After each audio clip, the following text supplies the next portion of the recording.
Assalamualaikum warahmatullahi wabarakatuh.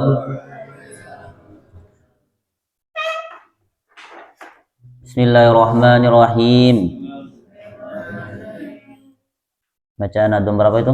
Fasadun kabirun nomor berapa? 10 sama 11. Yang keras ya. Fasadun kabirun alimun mutahatikum akbaru minhu jahilun mutanassikuhu mafid alamina azimatun liman bima fi dinihi yatamassaku fasadun kabirun alimun mutahaddiqun jahilun mutanassikuhu ma fitnatun fil alamina azimatun lima dinihi yatamassakun. Nah, perhatikan. Fasadun, apa arti fasadun?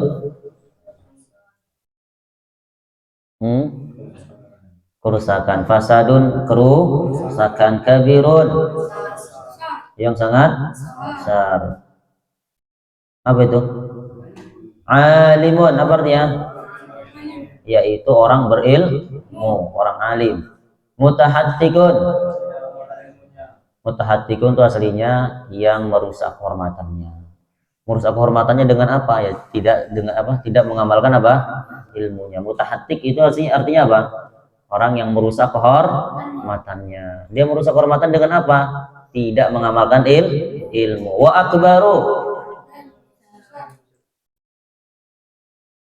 akbaru dan kerusakan yang lebih besar lagi minhu jawab dari apa? Minhu daripada alim mutahattik. Selanjutnya apa? Jahilun, orang yang bodoh. Yatamassaku mutanassikun, yang ahli ibadah. Huma, jawab. Huma fil alamina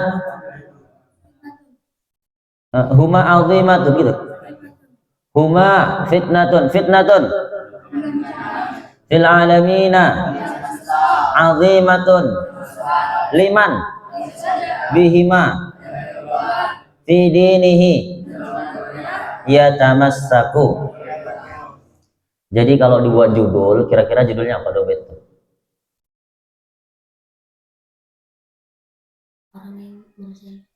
Orang yang merusak ilmu. Bagus, berani, cuman kurang tepat. Lagi judul yang lain apa?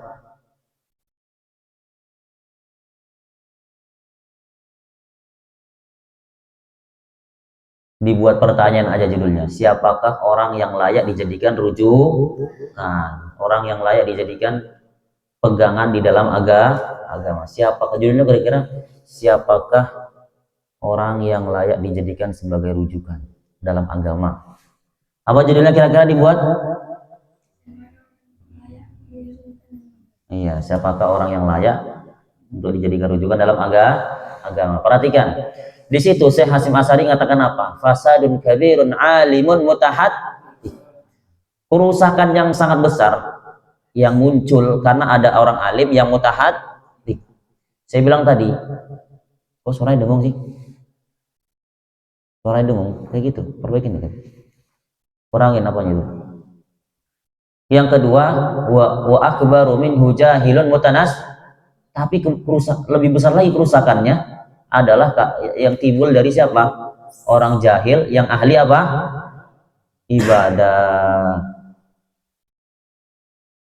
Mik bawahnya dikurangin. Yang paling bawah itu sedikit lagi kurangin. Orang alim, orang ahli apa? Jahil yang ahli ibadah. Paham ini? Jadi gini, dalam bait itu menerangkan apa tadi pertama? Menyebutkan apa? Akan kerusakan yang besar timbul dari siapa tadi? orang alim. Tapi lebih dasar lagi, lebih besar lagi, siapa dari siapa? Orang ahli ibadah yang bodoh. Huma fil alamin, huma fitnatun fil alamin azim. Wujudnya mereka berdua di alam semesta ini adalah bagaikan fitnah yang sangat besar, bencana atau musibah yang sangat besar. Bagi siapa?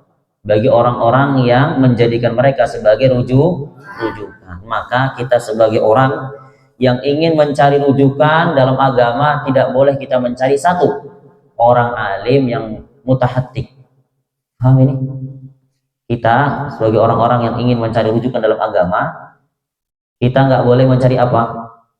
Satu orang yang alim mutahattik, orang alim yang tidak mau, orang alim yang merusak ilmunya dengan cara apa tadi dia? Tidak mengamalkan. Ya, orang yang merusak kehormatannya dengan cara tidak mengamalkan ilmunya. Yang kedua, orang ahli ibadah, semangat ibadah, tapi dia tidak ahli ilmu. Dua orang ini kata beliau nggak boleh jadikan sebagai rujukan dalam agama. Paham ini? Sekarang jadi pertanyaan, mengapa sih? Saya tanya, ada dua orang yang tidak boleh kita jadikan rujukan dalam agama. Rizki siapa? Yang pertama lagi. Yang kedua siapa?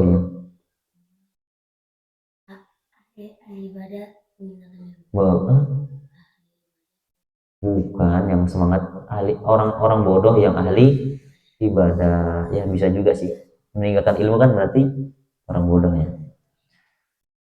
Jadi perhatikan, dua orang ini kita nggak boleh jadikan dia sebagai apa? Rujukan. Kalau kita jadikan rujukan mereka berdua ini, maka kita akan menjadi orang-orang yang rusak agamanya. Paham itu? Saya ulang lagi, siapa pertama? Yaitu orang alim yang mutahattik. Mutahattik itu arti aslinya apa? Orang yang merusak matanya. Dengan cara apa? Dia tidak mengamalkan ilmunya. Yang kedua tadi siapa? Jahilun mutanassik.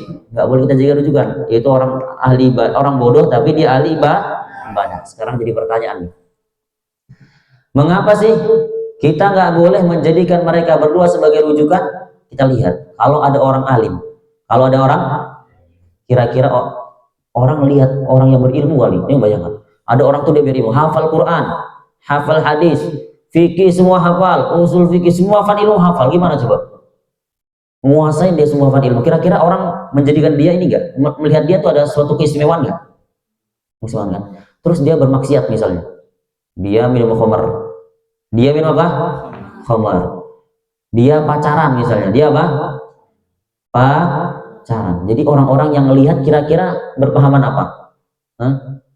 Orang-orang yang melihat itu kira-kira berpaham apa? Orang-orang yang lihat, yang menyaksikan dia, ada orang alim, dia pacaran. Ada orang alim, dia tadi apa? Apa? Minum khamar. Orang-orang akan melihat apa? Melihat apa? Bahwa seakan-akan tuh bisa-bisa khamar itu halal, pacaran itu halal. Iya kan? Iya enggak?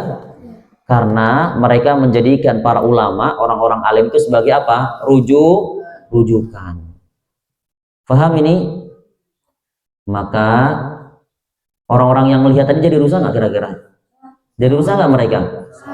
Khamar itu haram, pacaran juga haram. La yakhluwanna ahadukum bimra'atin illa ma'adi mahramin. Wala taqrabuz zina innahu kana fahisah wa sa'a sabila. Kullu muskirin khamrun wa kullu apa? Wa kullu khamrin wa kullu muskirin haramun. Setiap perkara yang memabukkan namanya khamar, dan setiap memabukkan itu hukumnya haram. Tapi dia malah melanggar ilmunya, ya paham kan? Dia melanggar ilmunya, jadi orang-orang yang melihat, itu seakan-akan boleh, ya kan? Akhirnya orang-orang ngikutin dia. Jadi rusak nggak yang ngikutin? Makanya orang alim yang nggak ngamalkan ilmunya itu tidak boleh dijadikan sebagai rujukan. Paham ini? Gimana mau jadikan dia rujukan? Walaupun dia berilmu, tapi kan tindakannya itu menggambarkan, mencerminkan tidak sesuai dengan ilmu. Kita mau lihat apanya? Perbuatannya toh. Itu yang pertama. Yang kedua, orang ahli ibadah, tapi dia bodoh tentang hukum-hukum Islam, nggak tahu dia hukum Islam, itu juga nggak boleh kita jadikan rujuk. Hatta dia bisa terbang ke langit, ya nggak? Dia bisa terbang ke langit, kalau dia nggak tahu rukun sholat, nggak tahu rukun, nggak tahu zakat, nggak tahu ilmu agama, terutama tentang yang fardu ain, maka kita nggak boleh jadikan dia sebagai apa? Rujukan. Paham ini? Walaupun dia sampai bisa terbang, walaupun dia sampai bisa bunuh ayam jarak jauh, walaupun bisa dia sholat sambil terbang, walaupun dia bisa nerawang, walaupun dia ada ceritanya orang tuh zikir sampai terbang, katanya atapnya sampai jebol katanya, dia bisa ngelihat seluruh dunia. Bener ini ceritanya, ini ada orang cerita gitu. Jadi orang-orang itu tidak bisa kita jadikan sebagai apa? Rujukan. Kenapa coba? Kenapa? Karena orang ahli ibadah, ya, walaupun mereka ahli ibadah, tapi ibadah mereka itu kira-kira kalau tanpa ilmu sah nggak? Kira-kira tanpa ilmu sah nggak? Nggak sah. Walaupun mereka ahli ibadah. Paham ini? Mereka ahli ibadah, malam sholat, zikir terus. Paham ini? Tapi sholatnya nggak baca takbir sebelumnya, angkat tangan toh. Sah nggak sholatnya? Harus dia baca takbir, Allahu Akbar, karena rukun qauli. Salam pertama nggak ada ucapan salam, cuma ngelengong aja. Mending nggak usah nengok ke kanan atau ke kiri, mending tetap ke depan tapi ada suaranya. Dia udah kerjakan kewajiban. Paham ini? Lah mereka itu seperti, ya banyak yang kayak gitu. Jadi dan banyak hal-hal yang lain, seperti contohnya sholat sambil terbang, mereka anggap itu sebuah keistimewaan. Jadi harusnya orang-orang sholat di pesawat itu jadi istimewa harusnya kan. Iya saya sholat sambil terbang Ustaz, itu sholatmu diikhtilafkan sama para ulama itu. Sedangkan ibadah yang diikhtilafkan itu kurang baik. Yang paling baik apa? Diittifaq oleh para ulama. Dah, mereka berdua ini tidak boleh dijadikan rujukan. Siapa yang menjadikan rujukan bagi mereka, menjadikan mereka sebagai rujukan, maka orang-orang tersebut akan ikut sesat. Paham ini ya? Tapi ingat, ini orang alim yang tidak mengamalkan ilmunya, mutahatik, itu bisa memberikan dampak yang besar ya bagi orang-orang ikutin. Jadi rusak juga pengikutnya. Yang kedua, ahli ibadah tapi gak ahli ilmu, itu juga nggak boleh jadikan rujukan. Dia ibadahnya aja bermasalah, apalagi memberikan bimbingan sama orang lah. Nah ini ada cerita nih. Ada orang ahli ibadah, ahli zikir. Datang muridnya, Syekh, izinkan saya mencuri. Jawaban dia apa? Boleh nggak apa-apa mencuri asalkan kamu peci-nya dicopot. Pinter apa on itu? Wasariqu wasariqatu faqatu aydiyahuma jazaa'an bima kanu yaksibun. Wanita yang mencuri, laki-laki yang mencuri, maka potonglah tangan mereka berdua. Pakai peci nggak pakai peci ada urusan nggak? Yang penting mencuri sesuai dengan nisabnya ya. Maka potonglah tangan mereka berdua. Muridnya pun ikut sama yang bentuknya. Oh, masya Allah guru saya luar biasa katanya. Hikmah sekali, katanya hikmah sekali. Baik kali mencuri diizinkan. Kira-kira gimana muridnya, ikut sesat nggak? Kenapa muridnya sesat? Karena gurunya nggak ahli gurunya juga sesat. Paham ini ya? Nggak, ini penting sama kita nih. Sekarang tuh banyak terjadi dalam kehidupan kita sehari-hari. Nanti akan kita bahas itu apanya, pelajaran yang kita jadikan inti orang-orang yang lain jadi rujukan. Tapi sebentar dulu, dari mereka berdua kan ahli ilmu, nggak ngamalkan ilmunya, itu memberikan dampak negatif yang sangat besar bagi pengikutnya. Ahli ibadah yang nggak ahli ilmu, ahli ibadah toh nggak ahli ilmu, dia senang ibadah tapi nggak ahli ilmu, itu juga memberikan dampak negatif kepada pengikutnya. Dari mereka berdua yang paling besar dampaknya siapa?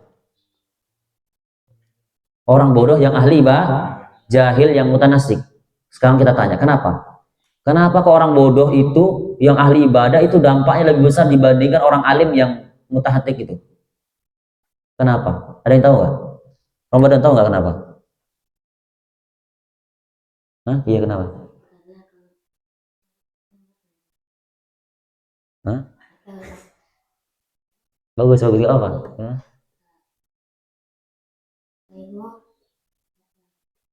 Nggak tahu apa-apa. Kalau alimmu tahu apa-apa. Bagus berani. Walaupun jawabannya nggak tepat. Yang lain, ayo sampai Don apa Don? Oh, udah hafal kayak kemarin tuh. Apa? Ada yang tahu nggak? Dari dua itu yang paling berdampak, memberikan dampak besar kali itu siapa? Ahli ibadah yang bodoh atau orang bodoh yang ahli ibadah. Gini, perhatikan. Memang dua-duanya memberikan dampak negatif besar ya. Tapi yang paling besar itu orang bodoh yang ahli ibadah. Gini apanya? Orang alim itu walaupun dia gak ngamalkan ilmunya, walaupun dia mengerjakan apa? Maksiat. Dia tetap ujung-ujungnya masih bisa menyelamatkan apa? Imannya. Walaupun dia mengerjakan banyak dosa, tapi dia masih menyelamatkan imannya. Paham ya? Karena dia tahu ini suatu yang sangat fatal. Insya Allah dia akan terselamat dari masalah iman. Tapi kalau ahli ibadah, dia nggak tahu mana yang furuk, mana yang usul, nggak tahu dia. Menurut dia benar, terserah. Pokoknya kalau menurut saya benar, udah kerjain aja. Paham ya?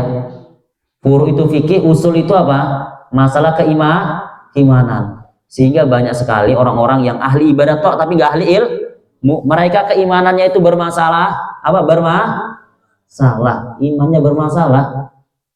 Jadi paham kan? Tadi kenapa orang alim itu dampaknya nggak lebih besar dibandingkan orang ahli ibadah? Ahli ibadah itu udah nyesatkan orang lain, bahkan dia sendiri pun bisa-bisa kekal abadi dalam neraka. Tapi kalau orang alim, ya dia bisa menyesatkan orang lain, tapi dia tahu tuh batasan-batasannya itu. Dia nggak akan mau menyinggol perkara apa? Keimanan, walaupun dia suka maksiat. Paham ini? Insya Allah masih selamat masalah keimanan dia sama keimanan orang-orang yang ikuti dia. Paham ini ya? Contoh misalnya, di kampung kita ini ada yang nanya dulu, pernah saya cerita sering gini, karena itu nyata, orangnya datang ke rumah sebelum asar pas kamu pulang, datang, Ustaz, Allah itu siapa? Allah di mana? Berapa pertanyaan kemarin itu? Pokoknya adalah panjang kali. Itu kan mempertanyakan itu kan berarti imannya bermasalah nggak? Bermasalah imannya. Mereka punya anggapan apa? Antara mereka dengan Allah itu seperti ruh kamu sama jasad kamu. Ruh kamu sama jasad kamu nyatu nggak? Nyatu nggak? Bisa dipisahkan nggak? Mereka nganggap Allah, zat Allah dengan tubuh mereka itu wahdatul wujud. Apa? Nyatu wujudnya. Di mana Allah? Ya di sini katanya. Paham itu? Kalau kayak gitu itu gimana? Bahaya nggak imannya itu? Kafir nggak? Kenapa kalau dia? Kenapa salah dia? Apa jawabannya? Kenapa itu salah?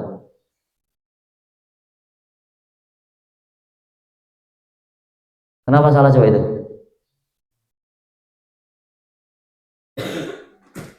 Wa qaimun gani wa wahidun wahai qadirun muridun alimun bi kulli syai wa qaimun gani wa wahidun wahai qadirun muridun. Sekali lagi, wa qaimun gani wa wahidun wahai qadirun muridun alim. Stop lagi kan. Wa qaimun, apa artinya qaimun? Gani tidak perlu. Perhatikan.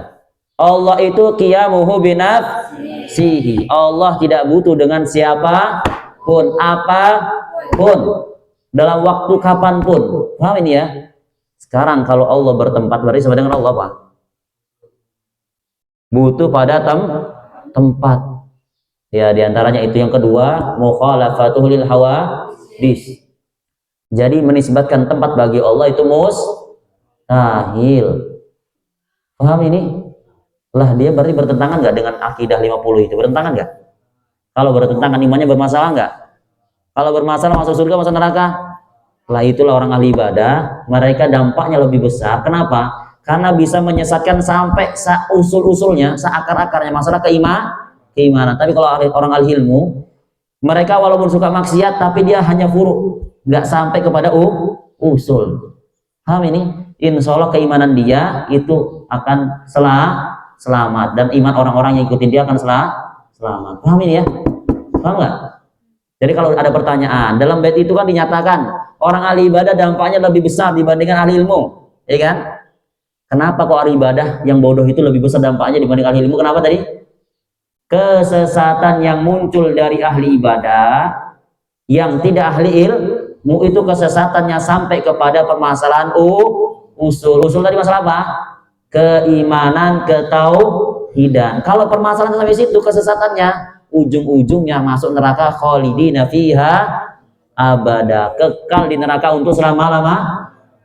Tapi kalau kesesatan dari orang-orang alim, mereka nggak akan mau menyentuh masalah keimanan. Mereka pasti yakin, perhatian ya, ilmu, kalau sampai tingkatan ilmu, yakin mereka itu tahu benar. Walaupun nanti dalam praktek mereka itu kayak masalah buruk ya. Kalau masalah keimanan mereka nggak akan mau nyentuh masalah keimanan itu. Mereka tahu itu sesuatu yang sangat fatal. Paham ini? Sehingga kemaksiatan yang mereka lakukan itu tidak menjadikan mereka sampai keluar dari keimanan, tidak sampai keluar mereka dari ketauhidan. Walaupun mereka mengerjakan banyak dosa yang nanti ujung-ujungnya mereka masuk neraka, tapi itu dalam waktu, ada batas waktunya, tidak kekal di dalam neraka. Jadi dampak yang paling besar ditimbulkan ya oleh dua orang itu siapa tadi? Ahli ibadah yang bodoh. Nah, dua orang ini nggak boleh kita jadikan rujukan. Paham ini? Jadi pertanyaan sekarang, siapakah orang yang layak kita jadikan rujukan? Kalau dua orang itu nggak boleh kita jadikan rujukan, jadi siapakah yang layak? Bisa kita simpulkan dari dua itu, satu syaratnya dia harus ahli ilmu. Dia harus belajar ilmu, paham ya? Maka nggak boleh orang nggak ahli ilmu itu jadikan rujukan. Paham ini?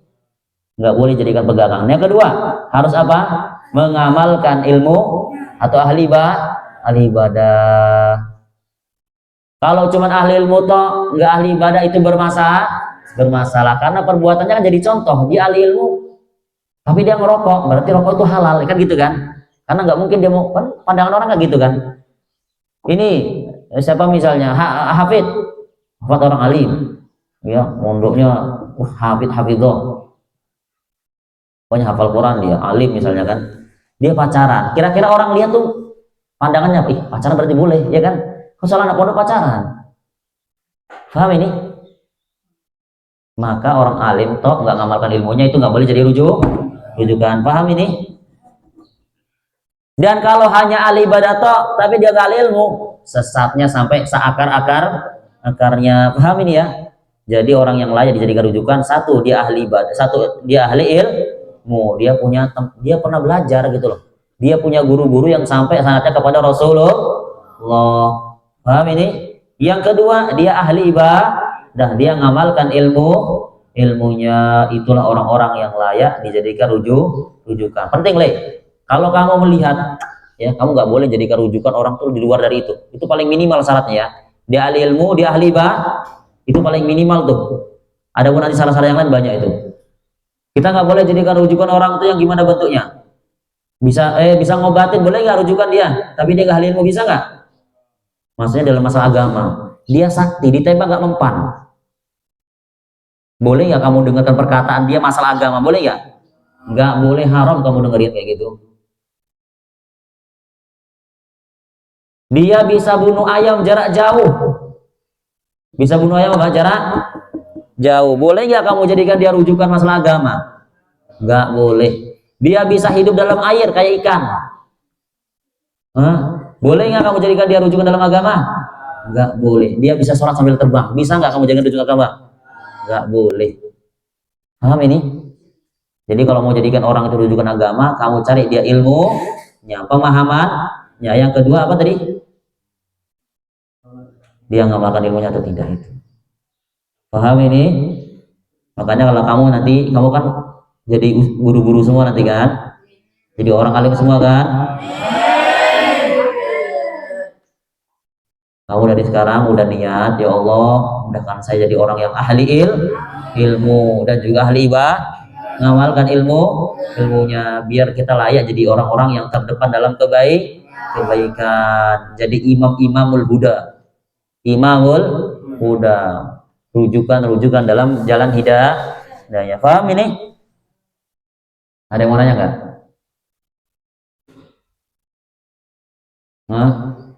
Nggak ada?